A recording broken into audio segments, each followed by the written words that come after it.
Good day, viewers. Welcome to a new edition of 30 Minutes, the interactive program of Trust Television with me, Manir Dan Ali. Our guest today is the governor of Kaduna State, Gov Uba Sani, who began as an activist, but is now the man in charge of one of the 36 states of Nigeria. Gov Uba Sani, welcome to the program. Thank you for having me.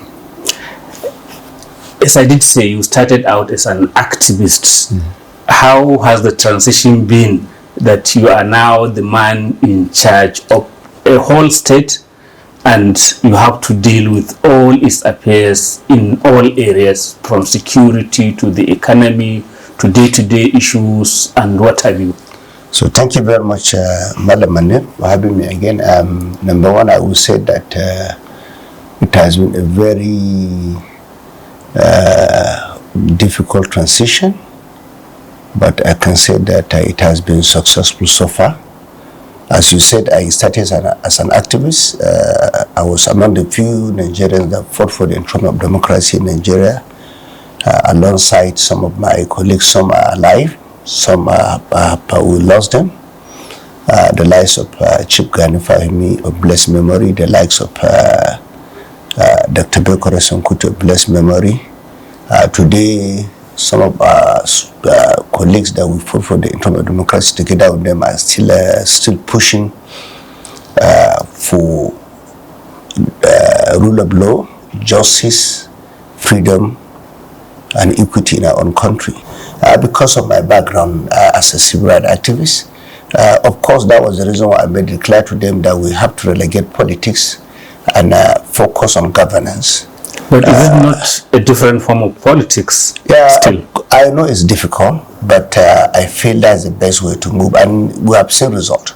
If you look at what's happening in Kaduna today, when I came in, I made it clear to them that I am not going to focus on those that voted for me.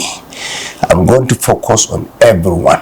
For instance, after the election, most of the people that voted for PDP were from southern part of Kaduna. But I have to sit down with my people from all part of Kaduna State. I made it clear to them. We will take development to every part of Kaduna State, irrespective of religious affiliation, political affiliation, or party affiliation. Today, I'm happy.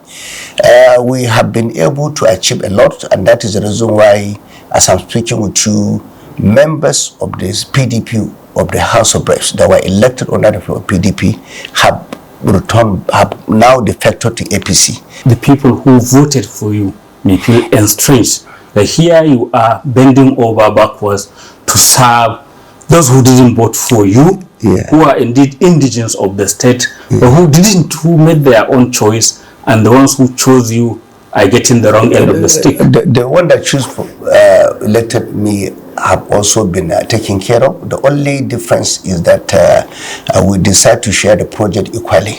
In the past, a lot of government in Kaduna State decided to focus only on those that elected them. And I told the poor people, look, when we took the oath of office, it was clear for anyone who will sit down clearly and understand the meaning of the oath is to carry everyone along. Governance is about everyone. In fact, there are people who don't have anything to do with politics. But as long as they live in Kaduna, the citizens of Kaduna, you must also ensure that you carry them and ensure that they benefit from all the basic things that government needs to provide. So it doesn't matter whether you're a politician, whether you're a businessman, whether you're a farmer, whether you are not even someone who have any interest in politics. As long as you live in Kaduna, a citizen of Kaduna State, you must be treated equally. I made it clear to everyone because it's about governance. At the end of the day, I will be done to stand before Almighty Allah to now say what I have done as a governor of Kaduna State. What about projects that were begun by your predecessor that are now left uncompleted? I can give a quick example of in your own hometown of Zaria. Fantastic. There is the overhead bridge that is looking like a monument to abandonment. I can tell you here that I'm happy about this question, and I want to seize the opportunity to give a lot of credit to the Speaker of the House of Representatives, Honorable Right Honorable Tajuddin Abbas. If you go to Zaria, all the uncompleted projects in Zaria are now going on because from which time? In the last 3 months, we have taken back 4 contractors back to the site. Motorcad have gone back to the site, completing most of the roads from Zaria and Sabangari. But the overhead bridge, the Speaker of the House of Reps, Right Honorable Tajun Abbas, came to my house and told me, as a speaker, don't forget I was a member of the Senate, in the Nine Senate, and I know what it means to be the Speaker of the House of Reps. That was the reason why we came together and insisted that we need a speaker from Kaduna State. And I'm happy today. He has put a lot of money in the budget for the completion of the overhead bridge. And I can tell you, that is the meaning of governance. That is the meaning of synergy. If you go around Kaduna State, you realize that we have finished Ohino Road, we have finished Sultan Surami Road. We are now trying to complete the Kabbalah overhead bridge. We are also trying to complete, already we have mobilized the CCECC to complete Rubber Road to Regasa train station. That is a major project that will cost us over 15 billion to finish, because don't forget, most of those projects were abandoned at about 20% or some 30%. The Kabbalah overhead bridge was abandoned at 30%. The Rubber Road to Regasa is also abandoned at 35%. But as we are speaking, we have mobilized the contractors, giving them what, almost 20 billion to finish those roads. What about education? I saw in the budget, big chunk of it this year going to education. That's right. Is it going to teachers or to structures? Because people tend to want to be mega schools, no teachers. I can tell you in Kaduna, we are working toward positioning the entire educational sector. When I came in the WAEC, go and check, you can verify. Kaduna State was number 12. But today, currently, we are now number 7 in the whole of Nigeria. And I can tell you the way we are going, we might even be number 1 or number 2 in the next 1 or 2 years. The reason is clear. We are investing in teachers training and retraining. I have directed SUBEB and the local government chairmen. I'm happy because they are getting a lot of money under our administration this time around. And they are working toward recruiting more teachers. I've met somebody who is claiming that he's been laid up since the previous government. One particular and person. He said there are many people who are in his situation and they haven't been paid because the portion from the state government hasn't been paid to the pension. Fantastic. It's a very good authority. idea, because he came to my office. When I had the whole story in the social media, I was able to ask for him to come to my office. I sat down with him. I was told that he was a county surveyor when he was in government. He sat down with me, and I can tell you I was happy with the way I had conversation with him. Because of my meeting with him, I had a lot of knowledge about the fact that some of them were not captured in the past. So when we came as a government, it is a process. And we sat down with the head of the pension, and I told her, make sure that you captured everyone. And because of that incident of that particular person, which I can tell you today, he has been paid, and many other people have also benefited because of his own complaint. And I was happy, and I told him, if there's any other person that have similar situation like you, please let me know. What about insecurity, the big elephant in the room? Yeah. I know the efforts you've made in Birnungwari. Is that peace understanding holding? And is it going to be escalated to other areas? Yes, I can say that as we are speaking, we have already reached out to about 4 local governments that are frontline local governments. We were in Giwa. In the last year ago, nobody can enter Giwa, particularly around Kudandan, Yakawada. That area was a no-go area. But today I'm happy. We have also gotten involved there. And the reason why we are succeeding in Kaduna, let me make it clear, is not a rocket science. It's because in the past, there were trust deficit between the government, the community, and the so-called bandits. But today, as we are speaking, when we started our Kaduna model, I made it clear to everyone, it wasn't government initiative. It was community-based initiative. I sat down with the restoration rulers, the religious leaders, and they initiated this process. And I made it clear to the Emir Benengwari, who told me all the bandits around that area, they were born in his presence. He knew them. He knew their parents. And I asked him, can he tell me what are the drivers of this insecurity? What are the symptoms of this insecurity? You cannot address this problem just as a government, because you have to address the trust deficit that happened in the past. I'm happy because it was an initiative by the community themselves. They owned the process.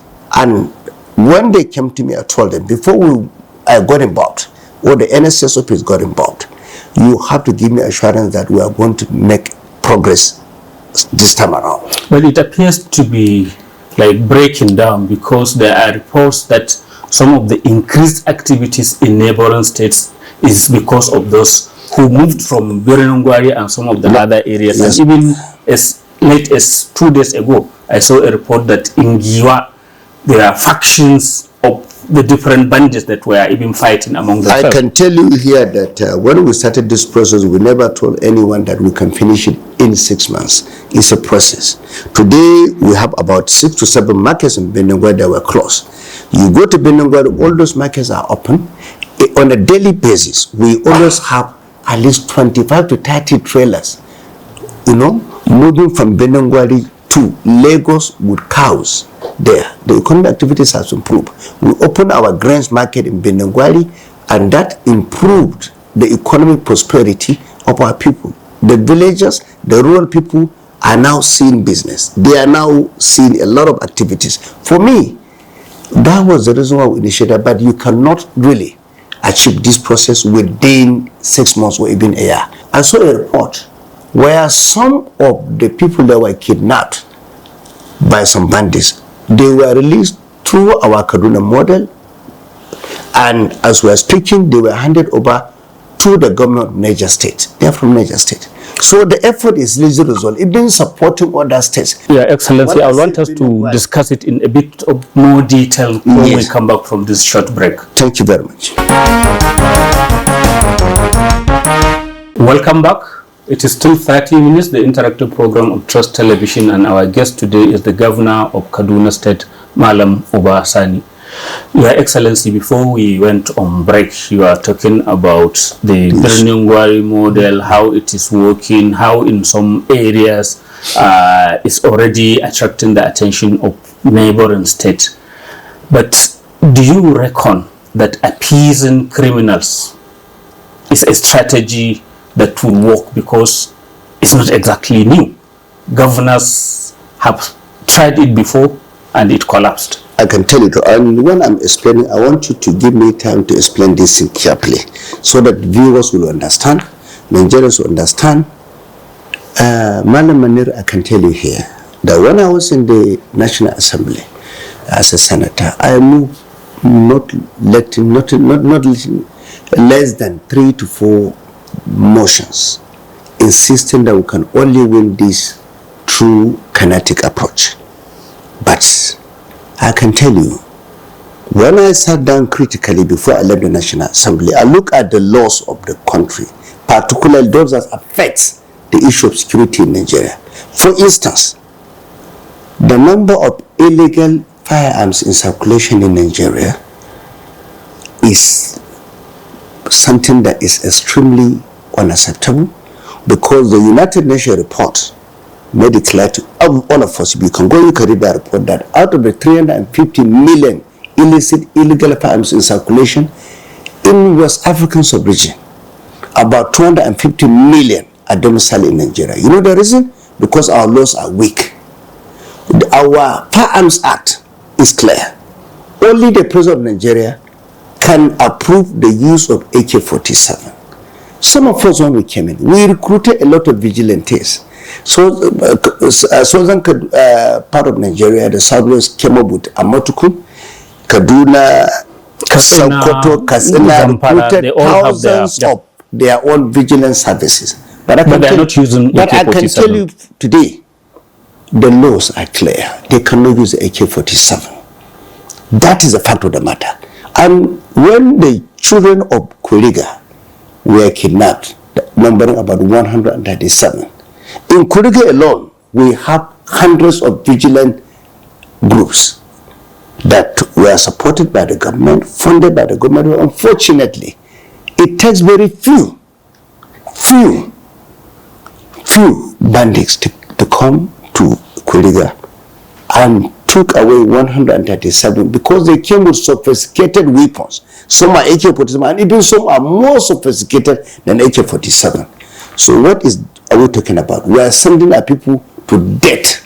But then why are we not escalating the numbers of the official security service, the military? Okay. For example, can't we double them? I can tell you that. You see, I asked this question as a senator more than 20 times. And that was the reason why I lost hope that we can use. I lost hope about winning this battle through kinetic approach. Let me give you an example. I'm happy you raised the issue, Madam Manir.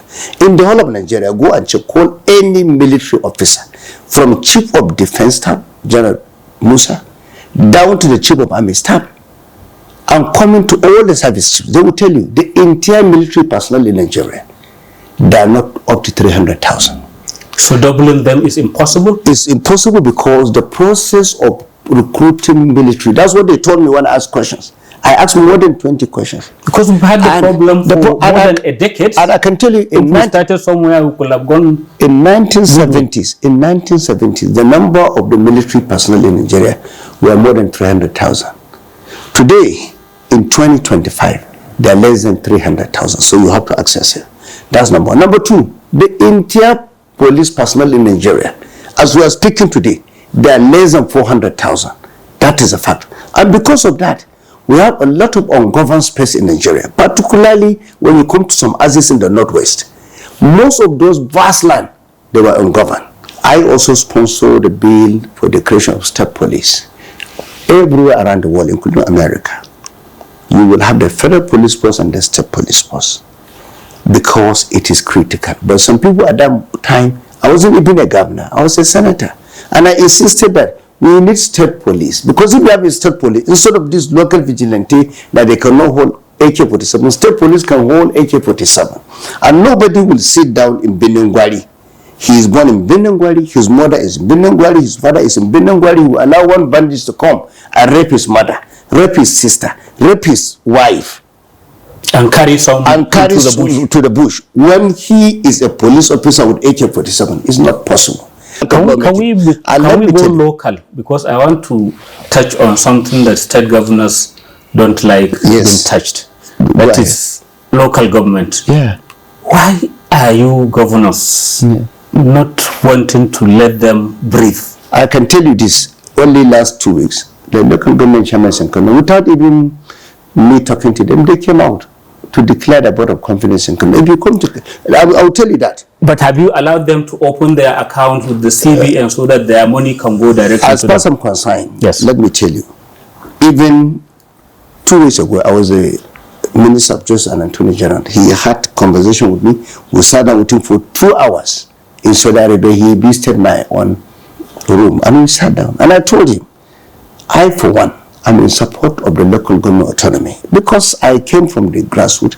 I came from the trenches. I believe power must be decentralized. So since you are the governor and you have the power to agree to do this in Kaduna, yes, are you doing that? We are doing that. And I can tell you, because in this situation, the only way it can carry weight, the only way it can be seen working, it must be holistic. That's what I discussed with the Minister of Justice and Attorney General. And I can tell you in Kaduna, if you ask all the local government chairmen, what they are getting right now is triple or double of what they used to get before I became governor. They came out and said, most of them are adults, they are not children. They came out in the national television. They made it clear that what they are getting, like Beningwai right now, the chairman is getting hundreds of millions. And is allowed to use it he or she wishes. I allow them to use it the way they like, and I'm happy. I just saw it on the social media that they are now doing some capital projects, which I'm happy about it. And I made it clear to them that you have to put your head together and support SUBEB so that we recruit more primary school teachers.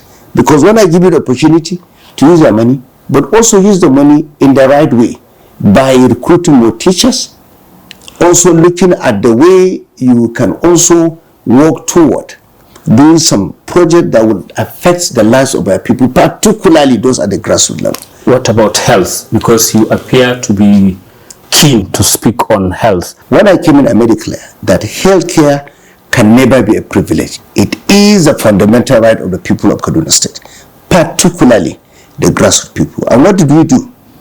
Today in Nigeria, we're the only state, let me say it clear without any contradiction, that have now lifted our primary healthcare from level 1 to level 2, numbering 250. The only state next to us are now lifting 100 from level 1 to level 2. But Kaduna State, as we are speaking, we are taking over, we are lifting them, and moving them from level 1 to level 2 is massive, because a woman can come to that hospital and give birth with all the necessary facilities. Drugs are there, and the health personnel everything are there, and that is the reason why, because we move our level 1 primary health care, 250 of them to level 2. That was the reason why last week I directed that we need 2,000 more personnel in our primary healthcare centers, because we inform. And when we look at our doctors in Kaduna, we are now paying them the current salary system. Apart from the primary healthcare, our secondary healthcare centers, which are very critical to me, because I can't sit down as a governor of Kaduna State to allow our people going to neighboring states, treating themselves when they have major illness. We looked at our secondary healthcare in Kaduna about 32. In the last 18 years, more than 25 of them were not even upgraded. And because of that, we made it clear that we're upgrading at least 20. Today, as we are speaking, we are remodeling, reconstructing, equipping 13 of the secondary healthcare centers. And because of that, the Federal Ministry of Health have now decided to now make the General Hospital in Kapanchan as Federal Medical Center. Let me pick it from there. Kapanchan and Southern Kaduna appear to be central to the plan for 2027 election, maybe even in your state, but especially at the federal level, because it appears that President Tinubu's game is to get people who were previously unhappy to be on his side. Are you clear about your own second-term ambition? I think for me in Kaduna, I can say that I haven't seen any major opposition, to be very frank. I'm a politician and I want to be sincere. If there's a problem, I'll tell you. When I came in as a governor, we started with having PDP having more members of the House of Reps than APC today. Most of the House of members from PDP bought from northern part of Kaduna, southern part of Kaduna. Only last month, the member representing Igabi local government, which is one of the biggest local government in Kaduna, that is Usaini Jallo, just left PDP to APC from Igabi local government. I'm coming. But your own predecessor as governor, Nasiru El-Rufai, has also left your party to SDP. You don't consider that I don't consider any significance? Because today I can tell you, because as someone who fought for the expansion of political space in Nigeria, don't forget, I was among the few Nigerians that took INEC off to the level of Supreme Court with Gani Fahmi, of blessed memory, Balareba Musa, of blessed memory, MD Yusuf of blessed memory. Remember, I was among this group. Activism. That's real politics is what we are talking about. And in Kaduna State, this man, he was governor before you. Yes, I'm giving you an example of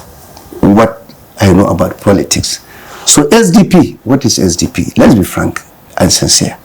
SDP, but what was APC before the merger? Because you talk about merger here, but the way I'm looking at things, merger, when you talk about merger for what? Merger for grabbing power, or merger for working for the interests of the people? You have to define it. I would have been worried if merger is about transforming Nigeria. But if merger is about grabbing power, I can tell you, the people of Nigeria are very clever, they are very wise, they know the antecedent of everyone in Nigeria. And that's the reason why I can tell you here that I'm not even worried about the so-called merger, and I will tell you why. There are critics, and because I spent most of my life as a critic of government in the past, that you can see the weakness of criticism. I can see the weakness, and I saw the activism. Because when I was in the activism side, fighting for governments, of course you remember, you were with me, and I went to detention, I went to SSSL police, and I was local by successful military government. Today, why did we fought the military in the past for democracy, because we are fighting for the people. We are not fighting to contest election. We are fighting because we want democracy to be entrenched in Nigeria. But so now that was the people are reason. saying that your own government resembles military. Some people have started comparing Tinubu with Abacha. I can tell you, I think this government of Aswaju, let me tell you very clear. I think it's even more liberal than many governments in the past, and I will tell you the reason. Even when it doesn't allow protests, simple protests to take place. I can tell you, for me, a lot of protests, you see, it depends on the people that are talking about it. For me, you can define these criticisms in different way. There are people, like if you talk to me about Professor Usman Yusuf, I can tell you he is a progressive element. If he's attacking this government or criticizing this government, I can say he should be. Nobody should harass him, because these are people that are not fighting government because they want political power. So for me, I have no problem with people like that. People like Mahdi Shehu. So who do you have problem with? Let me finish. People like Mahdi Shehu, I have no problem with them. People like Bulama Bukati, they're fine. People like Japar, I think they are also. So long as they are not wanting to take power from you, because you are happy. no, not like that. Yes. These people are doing that because they are talking about the interests of the people at heart. And every democracy must be criticized, but the criticism must be constructive for the benefit and the interest of the people of Nigeria. That, for me, that's what we did as activists, not because we wanted power. But when you are fighting government that you are part of it, you contributed in bringing the situation where it is today. Anybody, like I said, who is from northern Nigeria, that held political office, in the last 20 years, all of us must look at ourselves in the mirror and apologize to the people of northern Nigeria. We let them down. I will say it to you today. All of us. I was a senator in this country, and the problem of northern Nigeria did not start 2 years ago. We are looking at the trajectory in the last 20 years. I can give you the statistics and the data. Next time we meet. I was a chairman in the Committee on Banking. I know the poverty index of northern Nigeria. I know how many people in northern Nigeria, as we are speaking today, are financially excluded. Don't forget, when Buhari was the president, people tend to forget. He spent hundreds of billions towards social intervention. But I will tell you why the North became poorer even after that. Because 70% of the people that live in northern Nigeria, particularly the masses, were completely financially excluded, because every human being, everybody, if you are a former senator, a former member of the House of Reps, a former governor, a former minister, a former vice president, or former president, from northern Nigeria, in the last 20 years, I will tell you, you are part of the problem. All of us. And that is the reason why I don't believe we should deceive the people of northern Nigeria. I don't believe we should misinform them. That was why I told you that I have no problem with those people criticizing the government, because they are including some baristas like Bukati, Bulama, like even Nambendo Galadenchi. All of those people, I can tell you, they have the right, moral right, to criticize the government. But those that were part of the problem, for them to come today and say that we have repented, please, I think is wrong.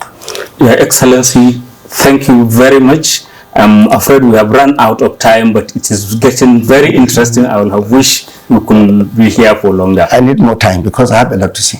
So thank you very much. It's a pleasure. Thank you. Viewers, that's the end of this edition of 30 Minutes. Keep a date with us.